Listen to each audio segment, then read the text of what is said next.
don't know what the situation is about. Nobody has told me anything except that I'm accused of murdering a policeman. I know nothing more than that, and I do request someone to come forward to give me a legal assistance. Did you kill the president? No, I've not been charged with that. In fact, nobody has said that to me yet.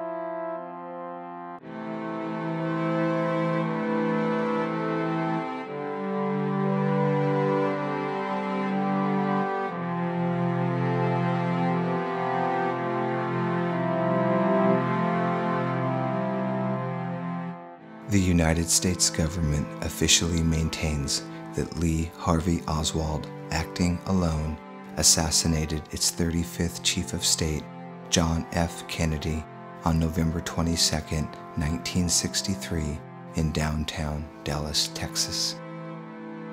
To judge the truth of this accusation, it's important to start with the fact that Oswald was not arrested for shooting Kennedy, nor was he initially charged with that crime.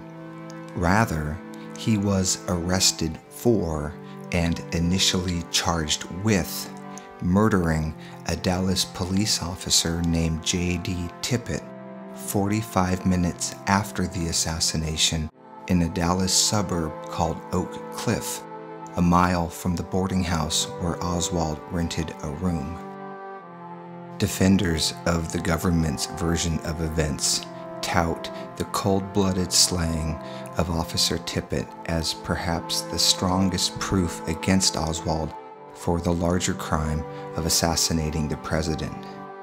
Why, they ask, did Oswald empty his .38 revolver into an anonymous policeman who simply stopped him for a friendly chat?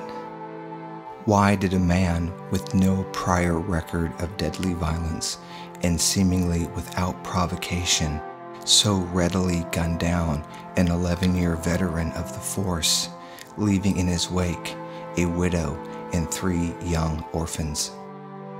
Why? The only motive that makes sense is that Oswald had just committed the crime of the century and was desperately fleeing the scene. This, of course, is a trick of circular reasoning meant to corral the mind into a self-reinforcing feedback loop. Oswald killed Tippit because he killed Kennedy, and because he killed Tippit, he must have killed Kennedy as well. The two crimes solve each other. But this logic works both ways. If Oswald was not a cop killer, then there was an extensive effort to frame him as one. It even went so far as to kill an actual policeman to seal Oswald's fate. Why? Why would anyone on that day in that city go to such great lengths to falsely incriminate a hitherto nobody who, as chance would have it, worked in the building overlooking the street where the president was shot to death less than an hour earlier? Why?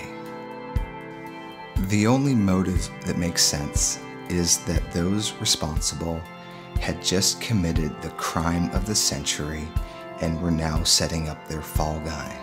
I work in that building. Were you in the building at the time? Naturally, if I work in that building, yes, sir.